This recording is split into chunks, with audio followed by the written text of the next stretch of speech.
What's going on, everybody? Welcome back to This Week in Esports and Gaming, the show where we talk about the latest and greatest in business happenings for esports, gaming, and creator news. I'm your host, Mark Kai. We're here for the second week of August 2023. Let's dive right into it.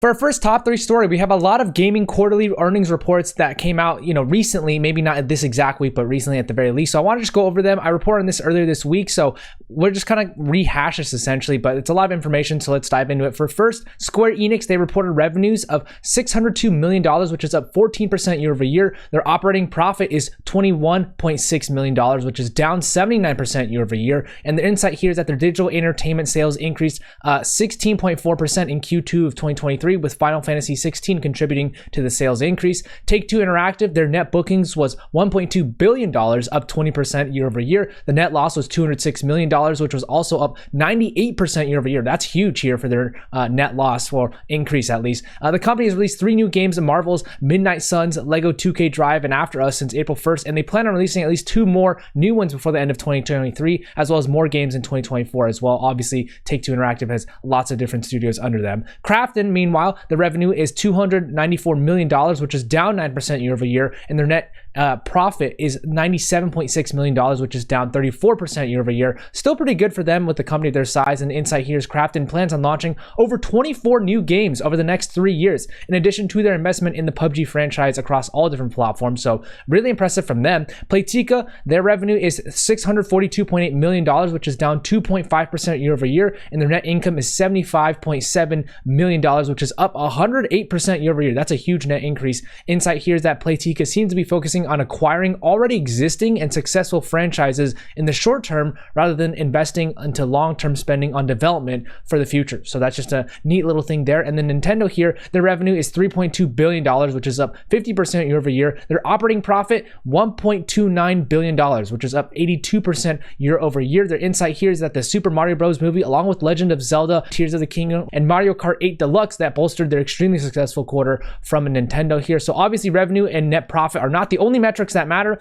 but this goes to show that gaming companies are doing quite differently across the board. Obviously, we've shown how strong that Nintendo's IP and their legacy IP is in the conversion into other entertainment forms, right? Like the Super Mario Bros. Movie. Contrast that with Krafton, who has had to iterate on their mobile titles with new partnerships and restrictions. Either way, I'll be curious to see other gaming companies' earnings reports as they come out as well.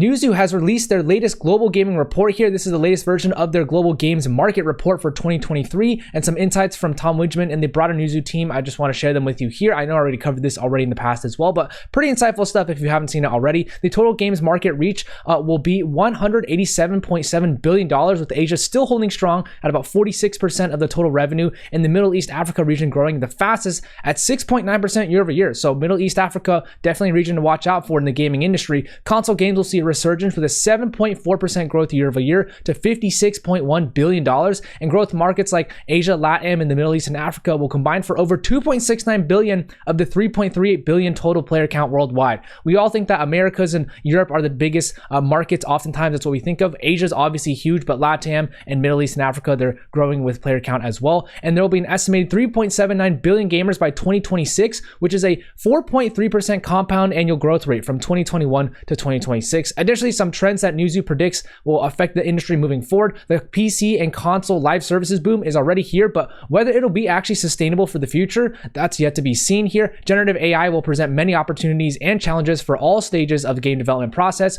Also, complementary gaming devices such as the Nintendo Switch and the Steam Deck, not the Stream Deck, are becoming more relevant than ever. UGC and creator economy will also bolster influencer-led game companies. Think about maybe Mad Mushroom, covering them later in this report here. And then also Apple's entrance into the VR space, combined with Meta doubling down on affordability and gaming, shows its promise in the industry. Also, gaming markets in Saudi Arabia, Japan, and China will continue to evolve. Chinese publishers looking for other outlets, right? Japanese players actually looking more into PC games. So I encourage you to read the whole report if you want these trends and statistics, if they're of interest to you, whether it's for your job or just for personal leisure. If you'd like more in-depth a prediction on trends outlooks from myself for 2024, let me know as well.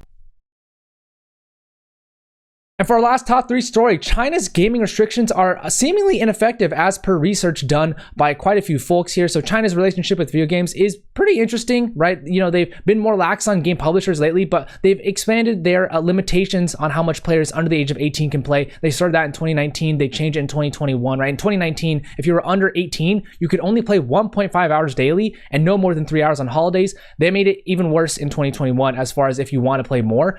Since then, researchers David Zendel, Catherine Flick, Elena Gordon Petroskaya, Nick Baulu, Leon Xiao, and Anders Drachen, they all looked at data from over 7 billion hours of playtime and came to the conclusion that there is no evidence that these gaming limitations from China are reducing the amount of heavy gaming playtime in the country. I also apologize if I said your name wrong there.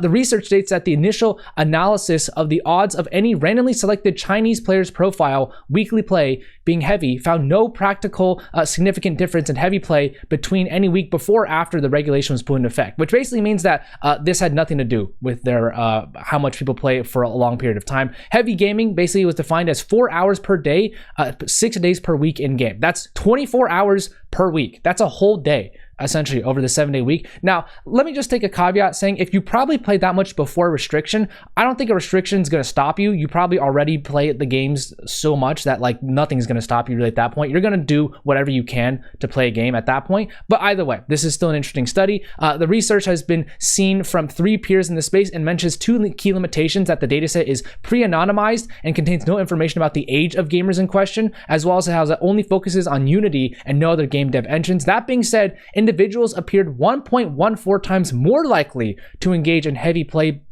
than before this restriction was actually put into place, and the overall prevalence of heavy gaming rose from 0.77% of weekly play to 0.88% after the restrictions were put in place. So it might have actually done the opposite of what it intended to do. So it concludes by suggesting that there might be more fundamental underlying issues, such as policies that might just be ineffective at causing the intended changes to the behavior. Honestly, this is like the most simple parenting mechanism. If you say don't do this, I feel like oftentimes the kid will want to do it just because you said don't do it.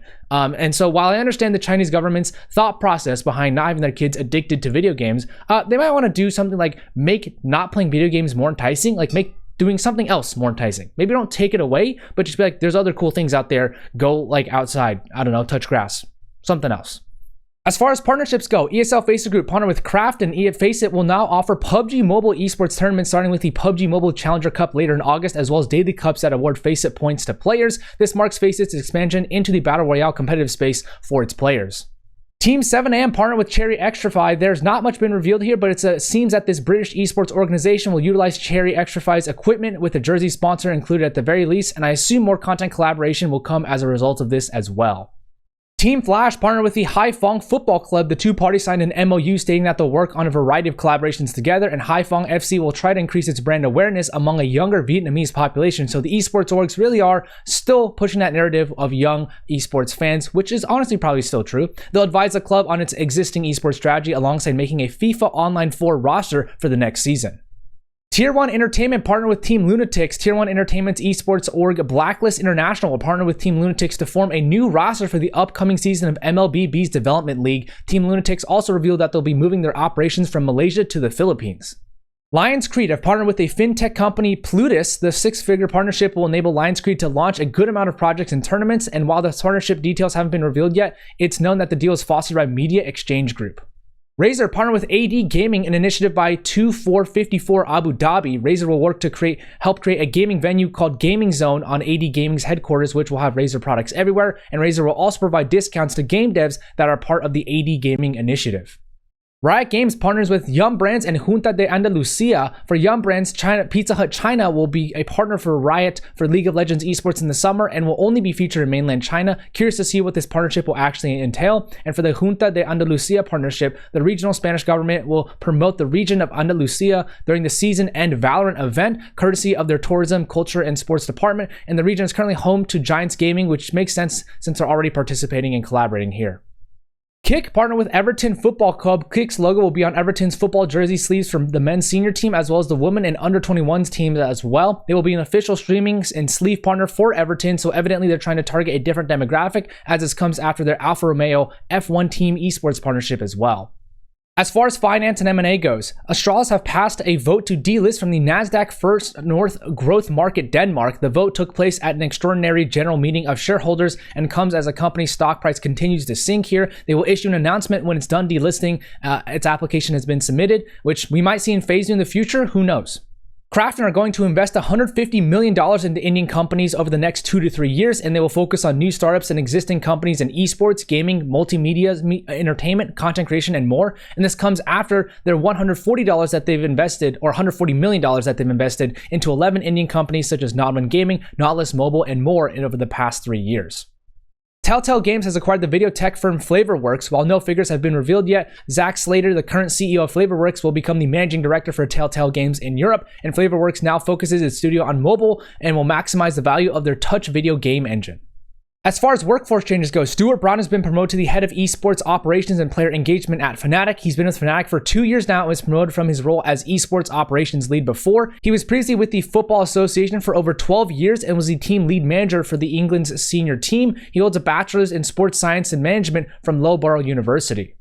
Mike Silbowitz has been appointed CEO of Mad Mushroom. Mike was the lead advisor for Mad Mushroom for the past 8 months and has now been designated to his new role as CEO. He was previously the GM of Krafton's America business and was the head of marketing, America's marketing for Wargaming 2. He also has had lots of marketing experience with NCSoft, Square Enix, and Activision Blizzard before, and he holds an MBA from the Metropolitan College of New York.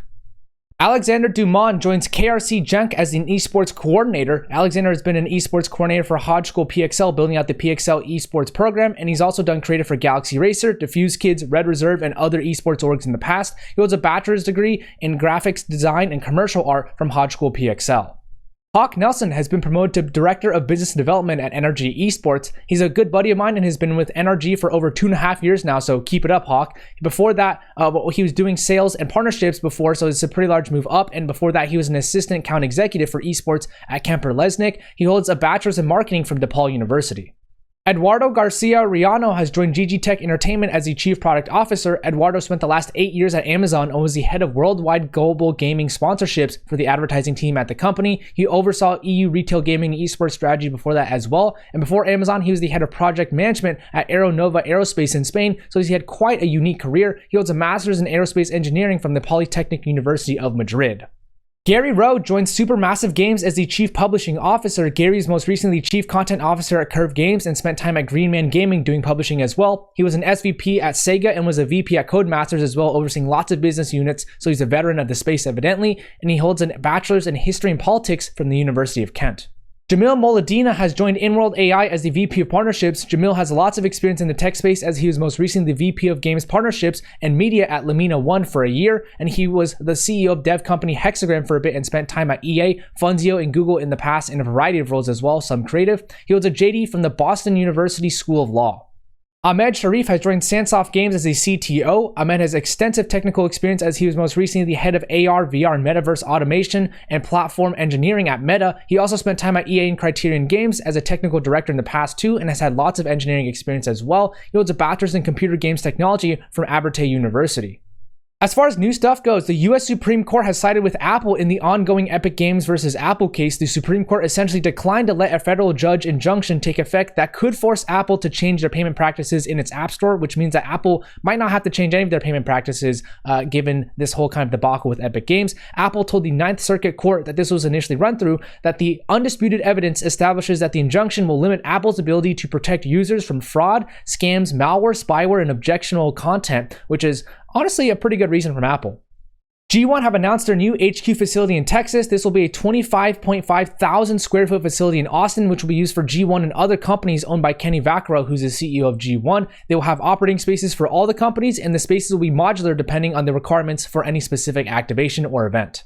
That's it for this week in esports and gaming. Thank you so much for tuning in. Credit to the authors and brands themselves for the images and information provided. Once again, shout out to the Esports Advocate and everyone there for all the great work they're doing. If you want to go support them, check them out down below. If you know someone who find this week in esports and gaming show valuable, please tag them down below or share this with your network. And as always, everybody, have a great day.